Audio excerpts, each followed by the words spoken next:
Lo que vamos a tratar ahora es la caracterización de la convección del niño costero. Esta caracterización de la convección en el año 2017 es un trabajo que se ha realizado con un grupo de profesionales del área de predicción meteorológica. Y en este caso está Jonathan Paredes Quispe, Cristian Febre Pérez, Cristian Dávila Vinca, el cual se ha formado el grupo y hemos podido realizar conjuntamente, ya que estuvimos viviendo ese momento bastante difícil en la zona norte de Perú. Eh, una de las condiciones esenciales para poder hacer el pronóstico es conocer la climatología sinóptica. ¿Qué quiere decir? Es conocer cómo es el comportamiento de los diferentes sistemas a nivel global y cómo estas afectan a nuestro territorio. Por ejemplo, nosotros aquí observamos la, la zona de convergencia intertropical. Esta zona de convergencia tropical es estacional, tiene un movimiento de norte a sur, suele aparecer hacia la parte un poco más hacia el sur del que observamos en las estaciones de verano austral y usualmente ya a partir de febrero aparece una segunda banda, lo cual podemos apreciar ahí.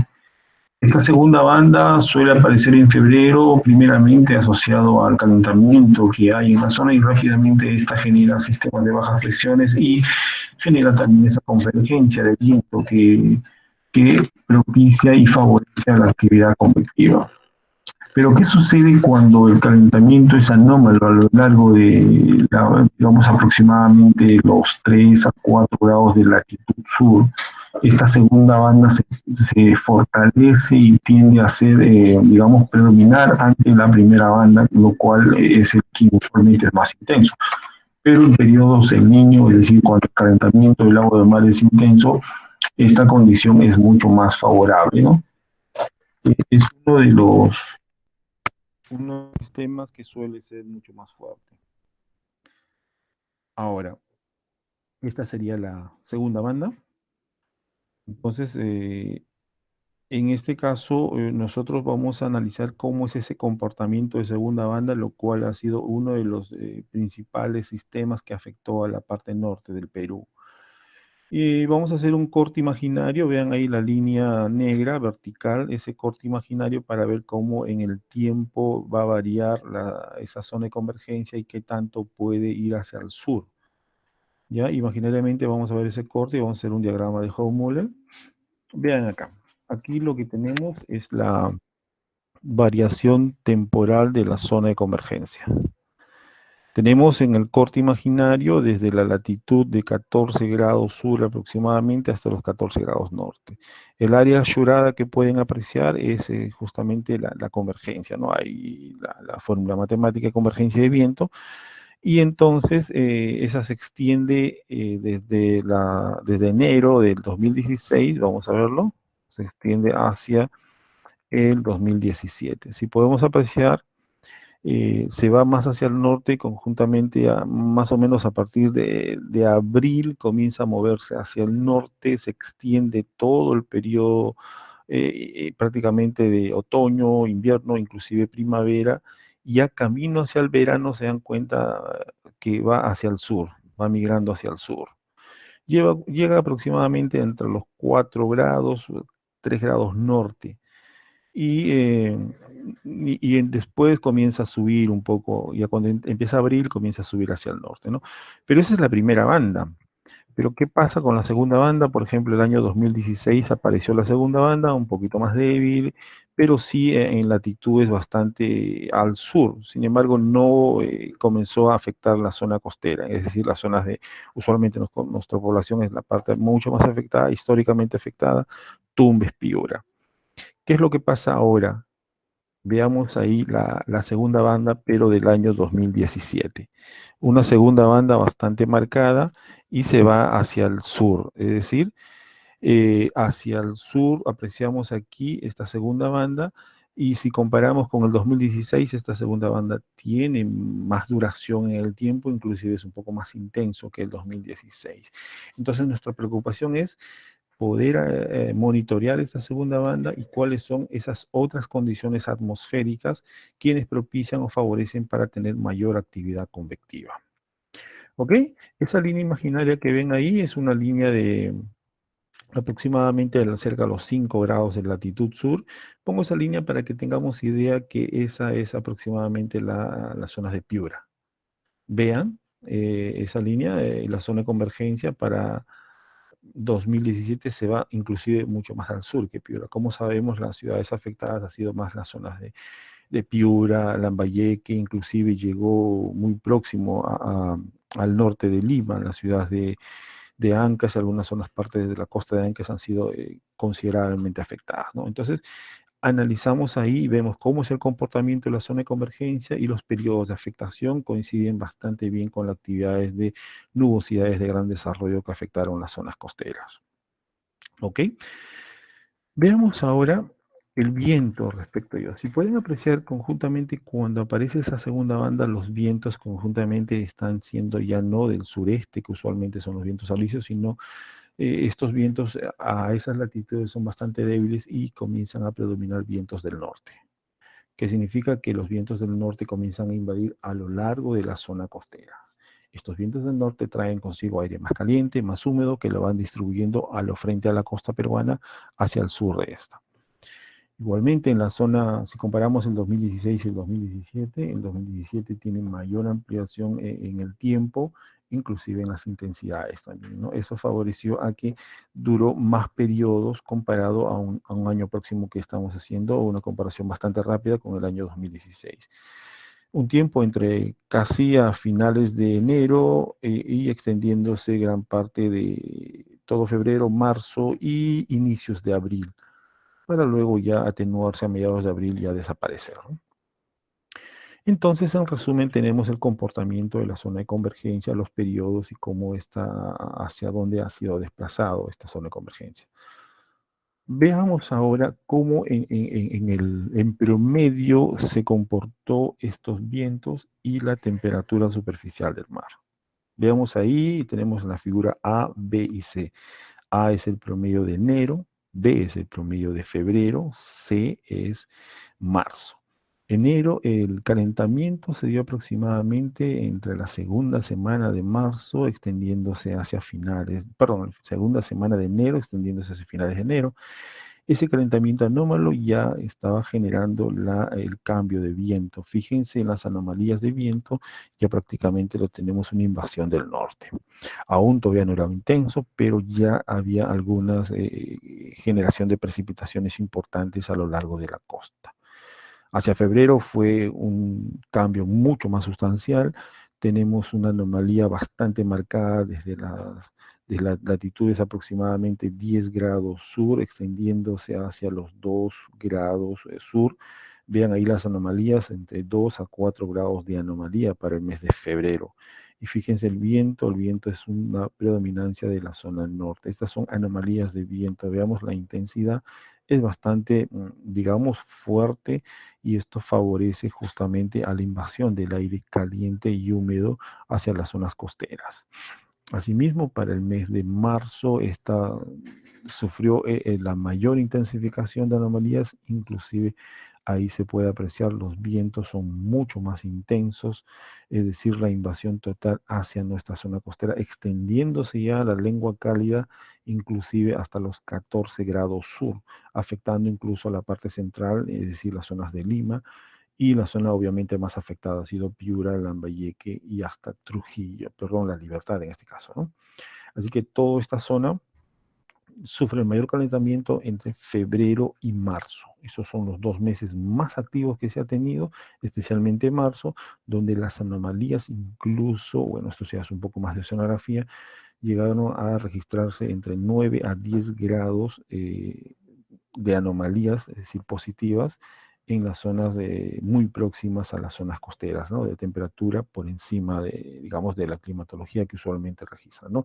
Llegando entre 29 hasta 30 grados en las zonas muy costeras de la parte norte del Perú, bastante elevadas para ser esta zona que usualmente registran alrededor de los 20 a 22 grados, ¿no?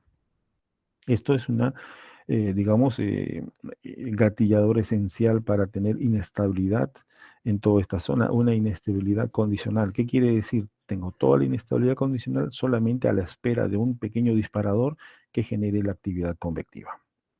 Bien, entonces nos vamos cómo es que se presentaron la circulación en alta atmósfera. La circulación en alta atmósfera va presentando características muy especiales, como bien sabemos, para los meses de verano hay una circulación dominante que es conocido como la Alta de Bolivia.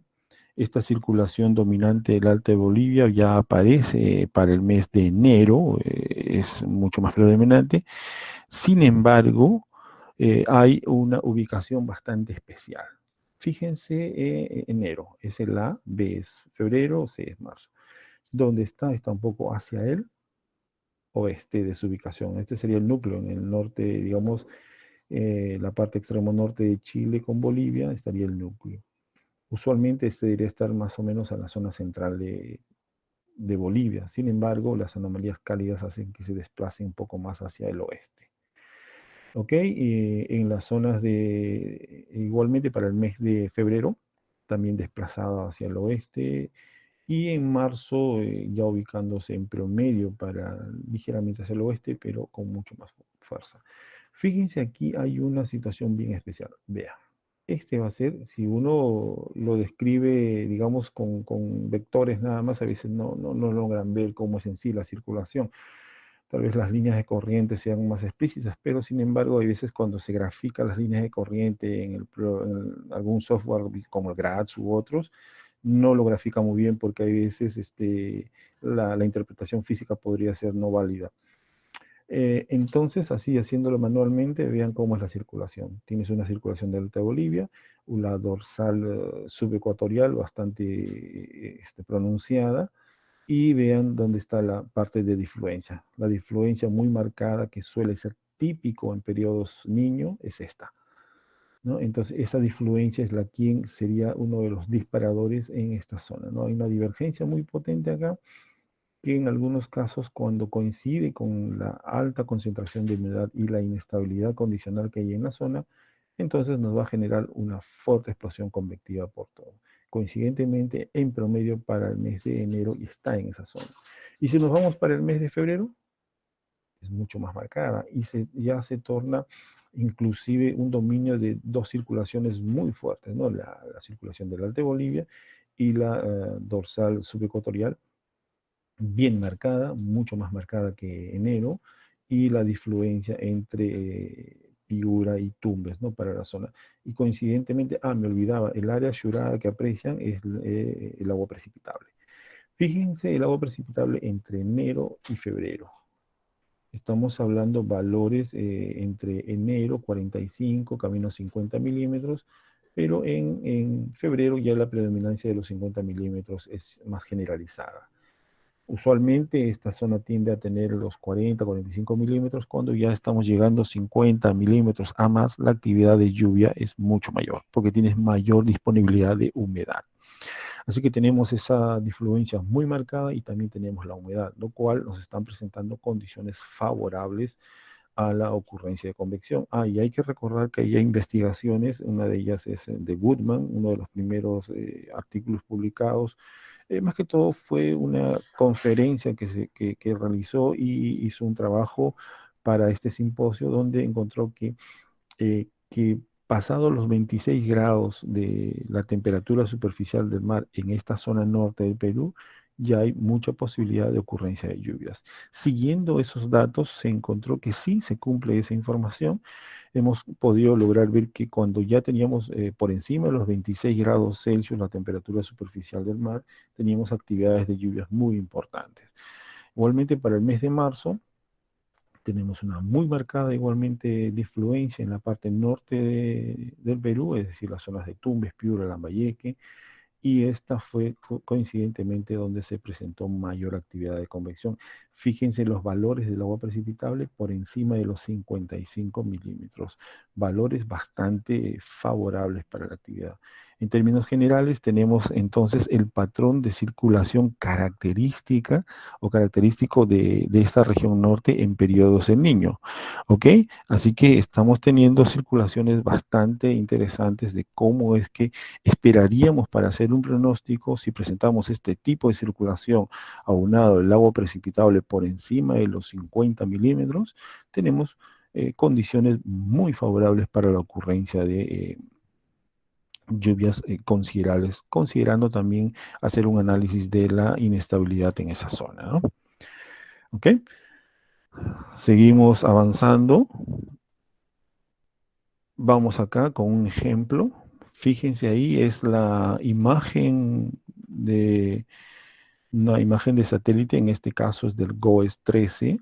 Podemos ver el infrarrojo 4, el canal 4 en aquellos tiempos, no, bastante cercano nomás en aquellos tiempos, y podemos apreciar dónde es que se forma la convección. Veamos ahí, tienden a formarse aproximadamente, nosotros para hacer un análisis en esta zona lo llamamos la costa interior, ¿no? La costa interior aproximadamente por la parte de Morropón, esa ciudad justo donde se activa, y luego de activarse con ese, digamos, una actividad bastante violenta en poquísimo tiempo, hablamos de una hora o un poco más, y ya tienes la actividad convectiva que paulatinamente va hacia el oeste, no tiende a moverse hacia esa zona.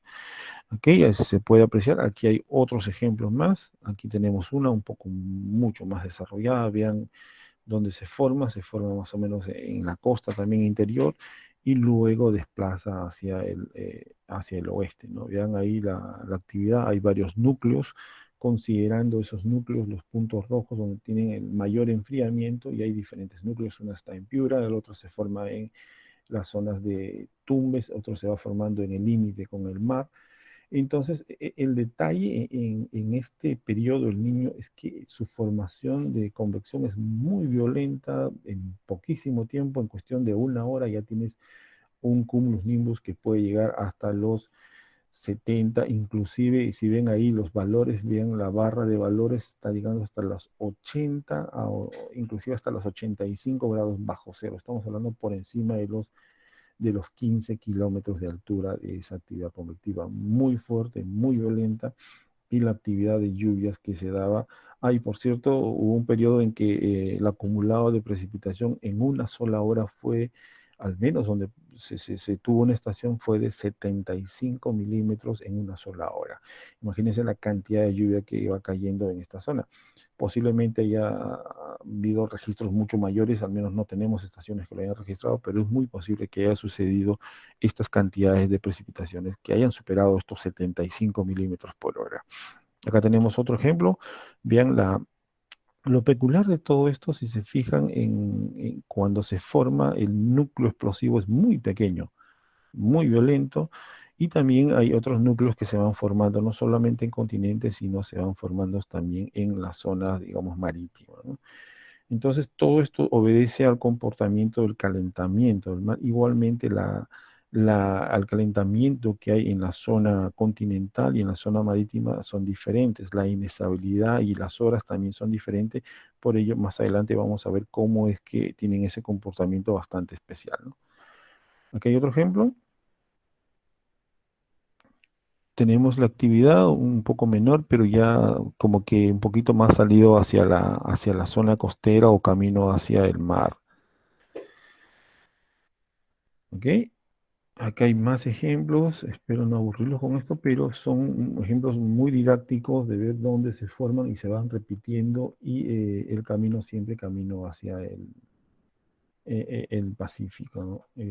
Las formaciones son bastante rápidas, tienen a diferentes horas, o en las noches, camino hacia la madrugada o si no en horas de la tarde, y cada uno tiene una peculiaridad. Esta, por ejemplo, del lado derecho que ustedes pueden apreciar es una actividad que se ha dado ya hacia el atardecer, a primeras horas de la noche, y se extiende hasta más o menos la medianoche, ¿no? Vean la actividad y perdón, cómo se va extendiendo y ocupa gran parte de toda la región de Piura y Lambayeque. Es decir, la afectación es generalizada a la lluvia, ¿no? Es un punto aparece y se expande rápidamente en pocas horas. Y vuelvo a repetir, el techo de nube que llega supera los 80 grados bajo cero. Acá tenemos otra para el mes de marzo, donde justamente el mes de marzo fue el más activo de todos. Se extiende desde Piura a Tumbes y vean otra explosión convectiva en el lado inferior, en la parte baja izquierda, se forma en las zonas de Lambayeque y una actividad explosiva, llueve bastante rápido y se desplaza rápidamente, ¿no? Son características de convección que se van teniendo en las zonas norte del Perú, de actividades muy explosivas, muy violentas, bastante rápidas, duraciones de 2 horas o 3 horas, y luego van disminuyendo la actividad de esta convección con lluvias un poco en menor intensidad. En, en algunos casos ni bien van formando, ya van lloviendo. En otros casos, cuando ya está formado, recién esperamos la lluvia, ¿no? Son otras características que van teniendo. Bueno, estos han sido ejemplos de la actividad de convección que se han presentado en la zona norte del Perú, especialmente en Tumbes, Piura y Lambayeque, donde fueron las zonas muy afectadas. Claro, sin dejar de lado también las zonas de La Libertad, un poco más hacia el sur, y Ancas, que también fueron afectados con precipitaciones muy, muy importantes.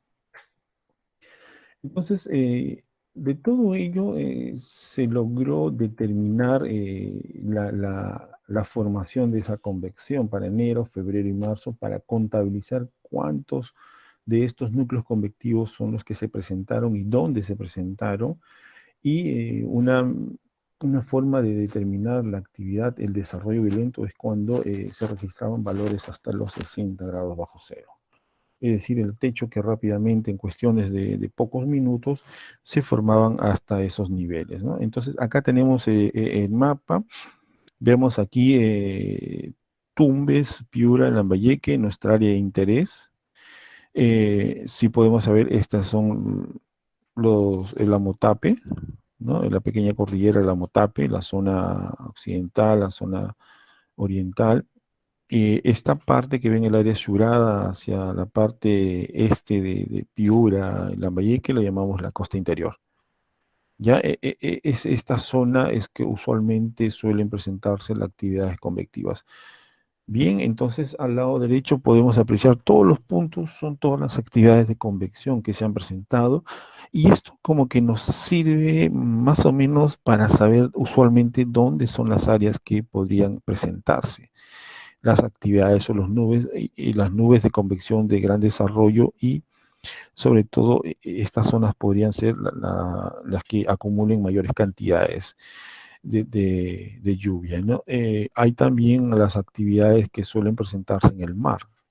Usualmente estas que se presentan en el mar y se van acercando hacia la costa, y también dejan lluvias muy importantes, acumulados de gran intensidad en este caso. Bien, distribución de esta convección, se ha podido ver que más o menos la actividad en el transcurso de enero hasta finales de marzo, se lograron determinar que hubieron 3 periodos importantes, ¿no? Un periodo fue al finales de enero, cuando ya comenzó a presentar las actividades de mayor convección, hacia la primera semana de febrero. Y luego hubo una para unos días donde no se presentó alguna convección importante, salvo algunas convección llanas, donde menor intensidad de lluvias, pero para ya pasado la segunda semana de febrero, nuevamente comenzó a activarse hasta extenderse cerca a finales de marzo. Y una ligera para de pocos días, y nuevamente se activó a inicios de marzo para extenderse hasta finales de marzo. Prácticamente esos 3 periodos, digamos, muy marcados, y tal vez el más importante y de mayor intensidad fue prácticamente todo el mes de marzo, ¿no? Donde las actividades, como vean ahí punto a punto, superaron hasta los 85 grados bajo cero. Imagínense la gran altura, llegando inclusive en algunos casos hasta rompiendo tropopausa, porque si consideramos que en el Ecuador aproximadamente está entre los 15 a 16 kilómetros el nivel de tropopausa. Este caso está superando, porque la actividad de convección es muy, muy violenta. La hora de ocurrencia es muy importante. Se ha podido notar que en el transcurso de las 24 horas las actividades se van formando en diferentes horarios. Por ejemplo, si consideramos de las 00 horas, unas lluvias que, perdón, la actividad de convección en horas de la noche se extienden hacia más o menos hacia finales de la madrugada, ya iniciar el día, es una actividad. Luego en la mañana son muy aisladas la ocurrencia de lluvias para nuevamente activarse en horas de la tarde, aproximadamente a las 14 horas, 12, 2 de la tarde aproximadamente, donde se extiende hasta las primeras horas de la noche. Y luego nuevamente comienza a tener algunos otros núcleos de convección en horas de la noche, donde a medianoche podrían extenderse, algunas de ellas se van hacia la madrugada. Entonces, dependiendo de las horas, también hay que ver las cantidades de lluvias. Entonces, hemos podido identificar en qué periodos son los mayores acumulados, o es en el día o es en la noche. Eso es muy importante para determinar cuáles son los mayores acumulados de precipitación durante las 24 horas. Igualmente, cuál es la actividad convectiva, es decir, si se forman en el día o mayores actividades en el día o en la noche en la zona marítima o en la zona continental. Vamos viéndolo un poco más adelante. Entonces, el total de convectivos registrados en estos 3 meses, considerando que enero inició ya casi a finales de enero y los otros 2 meses sí fueron prácticamente casi todo el mes, ¿no? Especialmente en marzo. Los números de convección dependiendo de las horas, en horas de la noche, la medianoche hacia la madrugada, un poco menores acumulados, sin embargo, vamos a ver más adelante que fueron los que en acumulados totales fueron los que mayores de precipitación mostraron. Las mayores actividades convectivas se dan mayormente cuando hay mayor disponibilidad de energía, que se da en horas de la tarde. A partir de las 3 de la tarde hasta las 5 de la tarde fueron el mayor número de sistemas convectivos.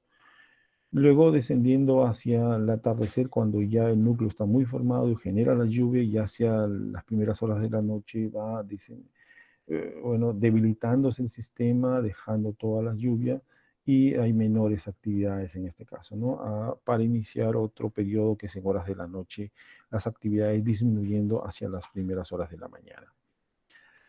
El mínimo de tope de nubosidad convectiva, considerando los 60 grados bajo cero, vemos ahí, contabilizamos, es de acuerdo a la ubicación, y tener en cuenta que esta ubicación es muy importante, ¿no? Hacia el otro lado de la Motape, ¿no? Hay mayores puntos, núcleos de actividades, y esta zona también hay importantes acumulados que se han dado en esta zona, ¿no? Y vean, recuerdan un poco la imagen de satélite que hemos podido apreciar donde se forman justamente en la costa interior. Aquí hay mayores núcleos, y estos núcleos que lograron presentarse en esas zonas van expandiendo la nubosidad hacia el oeste y dejando la lluvia en el camino, ¿no? Pero esos núcleos usualmente nacen acá. ¿Y por qué nacen ahí? Porque la brisa que viene o el viento desde el océano o desde el mar va ingresando, y es aquí cuando ya está empezando la cordillera y fuerza el levantamiento, es decir, hay una actividad forzada, y es por ello que las mayores convergencias forzadas se dan en esta zona.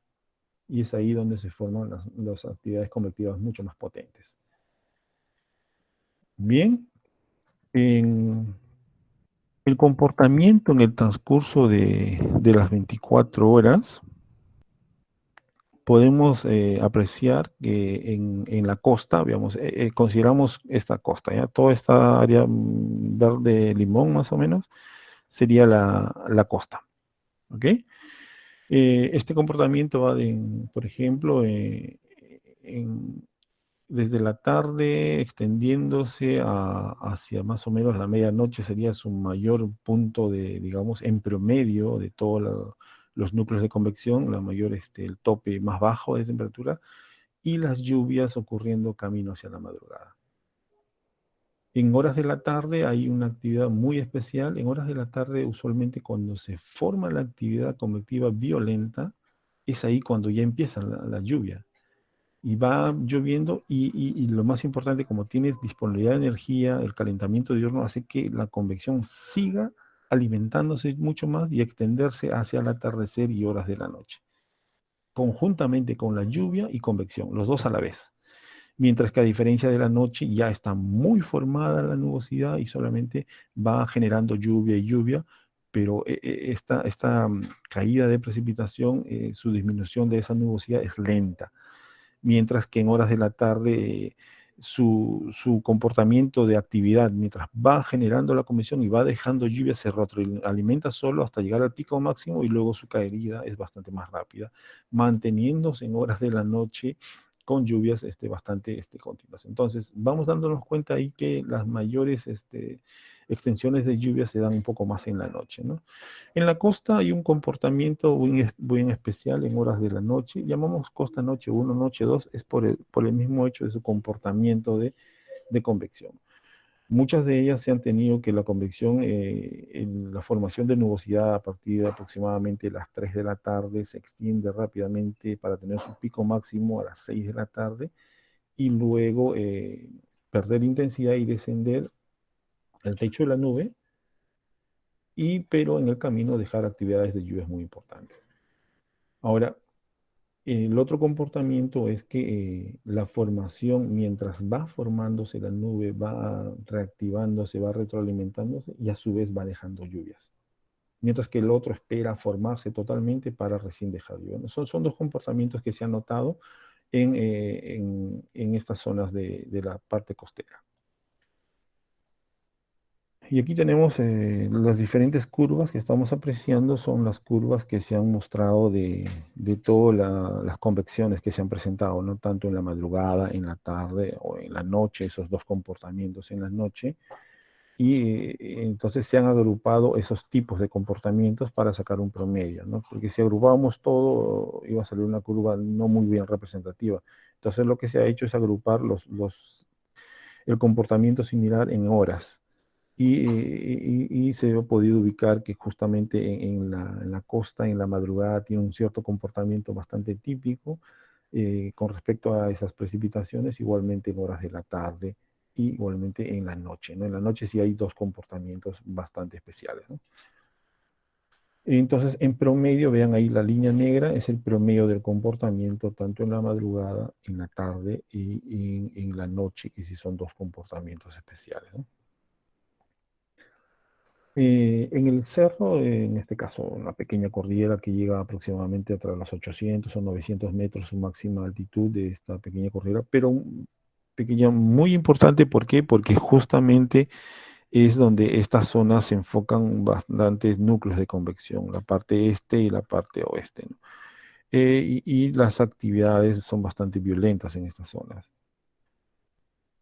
Vemos acá en la zona este y oeste, según los puntos que hay ahí, las mayores actividades y fíjense el comportamiento de la actividad, ¿no? En horas de la tarde, por ejemplo, en la zona este se da la convección, llegando hacia las primeras horas de la noche, pero luego caen, dos de ellas, por ejemplo, caen rápidamente. Bien, y en la otra zona sus formaciones son bastante, digamos, homogéneas entre las 2 de la tarde a las 4 de la tarde, se forman violentamente hasta aproximadamente las 5 a 7 de la noche y luego van cayendo paulatinamente, dejando precipitaciones en estas zonas, ¿no? Tal vez lo importante es justamente dónde van formando esas lluvias. Fíjense en esta zona, van dejando en cada punto, es un núcleo de convección y obviamente esto, ¿para qué nos puede servir? Por ejemplo, nos puede servir para hacer una mejor distribución de los pluviómetros, porque entonces sabemos dónde más o menos se forma la actividad convectiva y obviamente podemos hacer una mejor redistribución de los pluviómetros para una toma de información, ¿no? Ahí hay dos zonas muy importantes, la costa interior, por ejemplo, toda esta zona, hacer una redistribución de pluviómetros, igualmente esta zona de la Motape, ¿no? Mientras que en la costa es menor la actividad de convección, ¿no? Vemos acá aquí está claro el promedio de la Motape, la zona oeste y la zona este. Entonces, esta sí denota la hora incluso que usualmente se forma y el máximo tope que da para luego desintensificarse, ¿no? Bueno, estas son las actividades que se ha tenido bueno, estas son fotos o videos que seguramente muchos de ustedes habrán visto todos los días en el año 2017, ¿no? Hechos bastante lamentables, el acumulado de agua que llegaba a más del metro, como se puede apreciar en algunas de estos acumulados. Lamentablemente no hay un buen sistema de drenaje y todo esto se acumula como una piscina, ¿no? Y va demorando para poder eh, desalojar todas estas cantidades de agua que se han mostrado en esta zona. Esta es una foto que donde fue el mes de marzo, fue la mayor actividad de convección que se presentó y bueno, ya conocemos también el desborde del río Piura que se presentó en esta zona. Aquí tenemos el comportamiento temporal de la precipitación, es decir, en el día y la noche. Entonces se ha podido hacer la cuantificación de los acumulados de precipitación y vean ahí enero. Enero no hay mucha diferencia, más no, perdón, enero, veamos acá, disculpe. Veamos esos colores que son los azules, más azulados a verde, es de acumulados totales de lluvia en la noche. Y lo que podemos apreciar de amarillo a rojo son los acumulados que se dan. No, disculpe, esto me está tapando una cosa acá. Ya. El amarillo a rojo es en la noche, el azul a verde es en el día. En el caso de enero no hemos tenido grandes acumulados porque las lluvias se mostraron más hacia finales ya de enero. Mientras que si vamos a ver febrero y marzo, podrán apreciar ahí que los mayores acumulados se han dado en horas de la noche. Vean ahí los núcleos de colores de amarillo a rojo. Igualmente para el mes de marzo, estos son los mayores. Y coincidentemente es lo que les comentaba en la costa interior, ¿no? Vean ese lado de la costa. Es donde se presentan los mayores acumulados, las mayores actividades. Con las pocas estaciones que se han podido recolectar información, ya nos da un claro ejemplo dónde es que se forman estos núcleos convectivos y coincidentemente ahí es donde tenemos los mayores acumulados. Mientras vamos saliendo un poco más hacia la zona costeras, posiblemente habría que hacer otra distribución, añadir tal vez algunas estaciones más. Bueno, las pocas estaciones que se tiene muestran claramente que hay núcleos de menores acumulados. Sin embargo, hay que tener en cuenta que esa zona prácticamente no llueve, es una zona desértica, son acumulados muy, muy escasos, pero el hecho de tener en el transcurso del mes a 100 o 200 milímetros es bastante, ¿no? Es mucho a lo que no llueve prácticamente. Hay acumulados menores a los 10 milímetros en esa zona, ¿no? Y vemos ahí para marzo es el mes donde mayor acumulado se presentó. Algo peculiar acá, si ven en la zona de los 5 grados, en la zona de Piura exactamente, camino ya hacia la costa, es donde se han mostrado mayores acumulados para el mes de marzo, ¿no? Pero obviamente en mayor extensión de acumulados, en tanto en todo el mes y núcleo mismo, se da más en la costa interior. Bien, entonces esa es la diferencia, una conclusión también rápidamente que podemos extraer ahí, ¿no? Igualmente se hizo algunas entrevistas a los pobladores y ellos claramente podían decir que las mayores lluvias se daban en horas de la noche. Y esto lo pudimos corroborar con los pluviómetros que hemos tenido registros a nivel de la parte norte del Perú, ¿no? Bien, algún mecanismo así bastante rápido, bastante general, es justamente esta, ¿no? Cuando tenemos el ingreso de esta brisa, que lo llaman brisa de mar, o también los flujos del norte o noroeste, que logran ingresar y forman esta convección en la zona este. Bueno, esta nube debe ser un poquito más acá, y en alta atmósfera genera esta salida, ¿no? De mar, sería la divergencia en este caso, y las mayores actividades de convección que se da conjuntamente en esta zona, ¿no? Para luego caminar hacia el oeste y generar los mayores acumulados de lluvias que se han presentado en esa zona. Así que este sería lo que se ha podido apreciar en el transcurso de todo este periodo de enero, febrero, marzo del 2017, ¿no? A manera de conclusión, tenemos que el calentamiento anómalo por encima de 26 grados, la temperatura superficial del mar, fue prácticamente un detonante de la actividad convectiva en la costa norte. Esto también corroborado con las investigaciones anteriores que se han tenido, ¿no? La segunda banda de la zona de convergencia presentó una interacción efectiva para la ocurrencia de lluvias en la zona continental, ¿no? Ya lo hemos podido ver como parte teórica también. Durante el día, la nubosidad tiende a comportamientos marcados según la hora de formación. La nubosidad que se forma entre la 1 de la tarde y 2 de la tarde presenta un comportamiento explosivo en el desarrollo vertical de la nube, alcanzando hasta 6 kilómetros de desarrollo vertical en solamente 30 minutos. Y en horas entre las 3 y 4 de la tarde, igualmente, otra vez se desarrolla otros 6 a más kilómetros, llegando prácticamente esos techos de nubes con esos valores de hasta de 80 grados bajo cero, es muy posible. Hacemos el gradiente, ese 6 kilómetros en gradiente húmedo por cada grado, veamos que tranquilamente pasamos los 15 kilómetros de altura. El desarrollo vertical de la nubosidad sobre continentes se diferencia de la generada por el océano tanto en hora y formación y duración. Las actividades convectivas muy marcadas en el océano se dan en horas de la noche hacia la madrugada. Es por ello que hemos tenido en el litoral, en la zona del litoral, en la zona costera, las lluvias entre las 5, 6, inclusive hasta las 7 de la mañana, debido a que las formaciones de convección en el océano se dan en horas de la madrugada, mientras que en el continente se dan en el transcurso de la tarde por el calentamiento diurno mismo hacia extenderse en horas de la noche.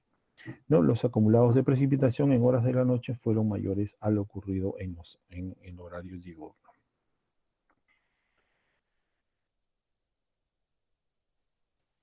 Bien, eso sería todo con respecto a este tema, a este trabajo que se ha realizado con compañeros del Servicio Meteorológico. Espero que les haya gustado, espero que sirva de alguna forma también para tomar algunas decisiones. Y estoy aquí ya no a responder sus preguntas. Eh, Muy bien, muchas gracias, ingeniero. Muy buenas noches, mi nombre es Diego. Yo soy apoyo en Relaciones Públicas de Nexus. Y ahora pasaremos a la ronda de preguntas. Si alguien desea hacerlo, pueden escribirlo por el chat o prender su micrófono.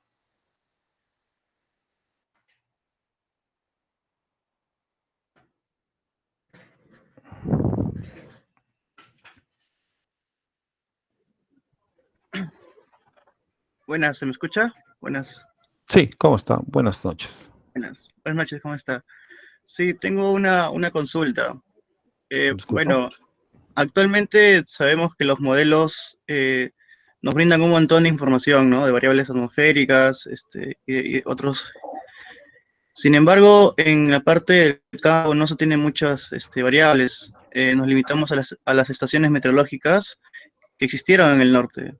Mi pregunta va más que nada, según su experiencia, eh, respecto a los modelos, ¿qué variables nos recomienda o nos puede ayudar mejor a tener como una predicción ya sobre estos escenarios de niño, como el 2017, o que nos pueden ayudar a poder tener una mayor, hacer un seguimiento, por así decirlo? Bueno, como bien sabemos, tenemos, en el caso mío, mi expertise es pronóstico a corto plazo. En lo que se refiere a pronóstico a largo plazo, pronósticos también conocidos como climáticos, esto hace que meses anteriores hacen un análisis, ven cómo está la evolución de la temperatura superficial del mar, ven cómo hacen un monitoreo así exhaustivo de la onda Kelvin, en qué momento va a llegar y cuánto podría generar ese calentamiento posibles en las zonas cercanas hacia la costa. Bien, en lo que se refiere al tiempo, hay diferentes modelos, hay N modelos que uno puede escoger. Lo que sí es que hay que tener en cuenta que el modelo numérico es una herramienta. Al final, la decisión lo va a tomar el analista o en este caso el pronosticador. Bien, lo primero que uno hace con la modelación es saber, tienes digamos N modelos a la mano y vas a pronosticar los próximos 15 días, digamos, qué es lo que va a pasar. Lo primero que hacen es agarrar el modelo y ver qué modelo es mucho más estable. No tiene que ser un modelo que de un momento a otro cambie o me pronostique, digamos, me está pronosticando para mañana 10 grados, pasado 12 grados, luego sube a 10 y de un momento a otro sube a 20 grados. Es inestable, no tiene una razón de mover a menos que ocurra un evento severo por alguna cosa por ahí, Pero, y así se compara todos los modelos que también hace que este comportamiento sea sostenido. Si todos los modelos coinciden, o la mayoría de modelos coinciden en que ese comportamiento de cierta variable esté yendo de la mano, entonces es bastante creíble el comportamiento que podría darse. Obviamente que el inicio de ese modelo debe de compararse con una imagen de satélite para ver qué tan bien está el modelo. ¿Está interpretando bien la atmósfera? ¿Mi hora de inicio está haciendo bien? Si mi hora de inicio es mal, no me interpreta bien a la atmósfera, obviamente que ese modelo lo retiro y no lo utilizo. Como dicen por ahí, todos los modelos son buenos y todos los modelos son malos. Entonces tengo que ver qué modelo tiene un mejor comportamiento para poder aceptarlo. Una vez que escojo los modelos que están interpretando bien la atmósfera, eso agarro como mi herramienta para hacer mi pronóstico. Y obviamente ya viene ya luego el aprendizaje de cada uno, algunas ecuaciones, variables, cómo se van, puedo explicar todo lo demás, ¿no? Eso es más o menos lo que podría mencionarte. Gracias. Muy bien.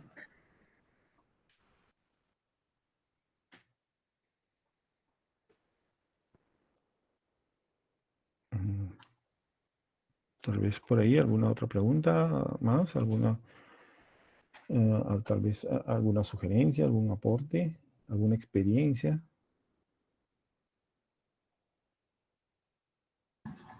Profesor, buenas noches. Le saluda Martín. ¿Cómo está, Martín? ¿Qué tal? Buenas noches. Una consulta. En ese estudio que hicieron, de casualidad también, imagino que se habrán hecho algún análisis en niveles medios de la troposfera, ¿no? Sí, así es. Así es. Eh, Sí. ¿Hay alguna conclusión importante con respecto a niveles medios? Porque, bueno, usted menciona niveles bajos y altos, pero a veces cuando se tienen vientos de alta intensidad en niveles medios de la troposfera no permiten que se desarrolle de manera vertical, de manera muy eficiente, ¿no? Estos sistemas convectivos. Esa era más que nada mi pregunta. Sí, eso es muy cierto. ¿No? Una de las cosas importantes, les comenté que había en todo esto que hay una inestabilidad, la inestabilidad condicional, ¿no? Lo que saben lo que es una atmósfera convectivamente inestable. Pero ¿qué es lo que pasa? Que justamente lo que mencionas es cierto. A veces cuando el viento en altura es muy intenso, tiende a destruir la convección. Es igual como, por ejemplo, el periodo de huracanes. Si el viento en esa zona, en la parte superior, es muy fuerte, el huracán no ayuda, lo destruye. ¿Por qué? Porque es bastante, aparece la corriente de chorro, es baroclínico, ¿no? La idea es tener una zona barotrópica. Entonces, lo que sí hemos podido observar es justamente los niveles medios, inclusive hasta los 700 hectopascales, donde aparecen lo que llamamos los disparadores. Estos disparadores usualmente vienen desde la zona amazónica, de la zona este. Cuando van desplazándose son pequeñas ondas o pequeñas perturbaciones.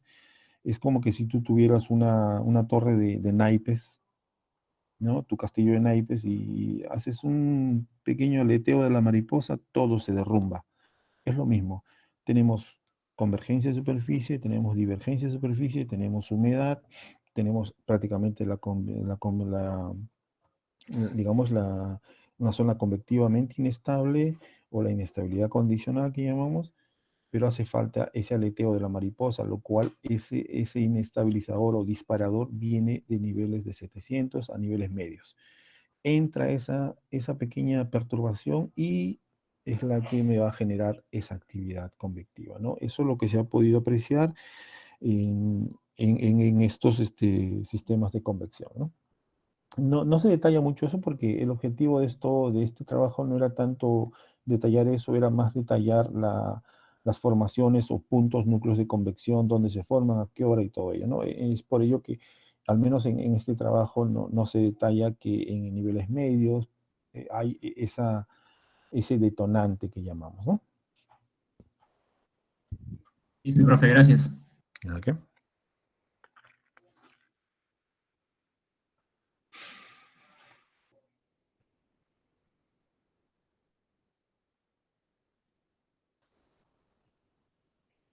A ver, tal vez alguna otra,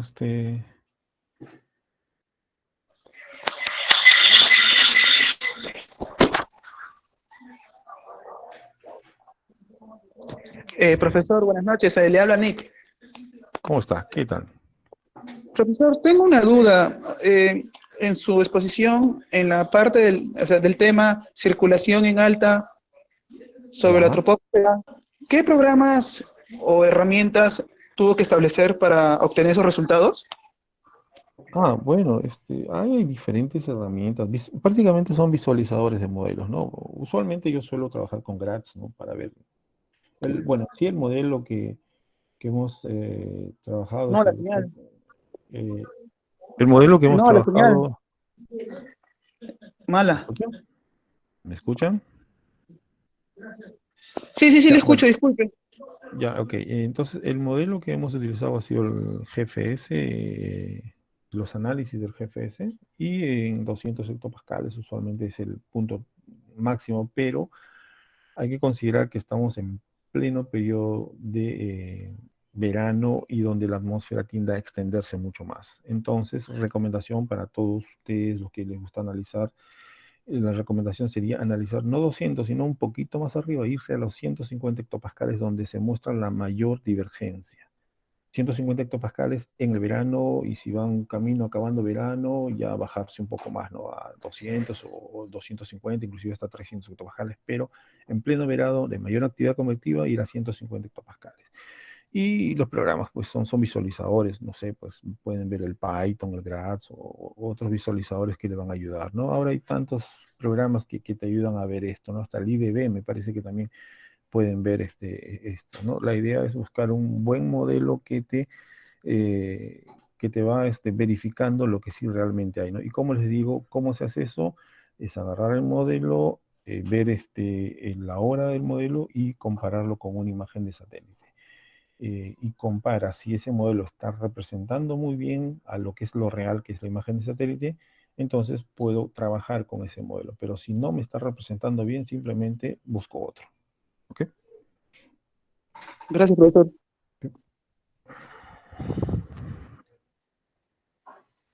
Muy bien. ¿Hay alguna otra pregunta más, chicos?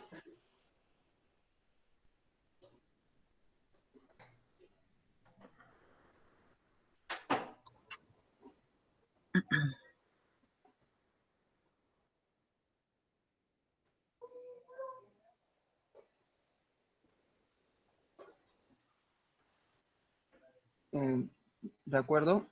Si no hay más preguntas, déjenme agradecerle, profesor, nuevamente por esta ponencia. Damos por terminado esta ronda de preguntas y le daré el pase a mi compañera Mónica. Buenas noches. ¿Algunas palabras que quiera decir Magíster Quispe antes de finalizar esta charla? Bueno, primeramente agradecer por la invitación y poder compartir uno de los trabajos que venimos haciendo en el servicio meteorológico, y simplemente felicitarlos a todos ustedes por hacer estas reuniones de ciencia, lo cual es importante. Como es ciencia, ciencia es darlo, compartir todo lo posible, lo poco que uno sabe, hay que compartirlo, y yo exhorto a todos ustedes, cualquier cosa que puedan compartir en la parte científica, háganlo, es muy importante, y así vamos aprendiendo todos en el beneficio prácticamente de nuestra nación, ¿no? Así que nuevamente reitero mi agradecimiento por la invitación y que sigan avanzando, sigan estudiando y aprendiendo nuevos aportes. Muchas gracias.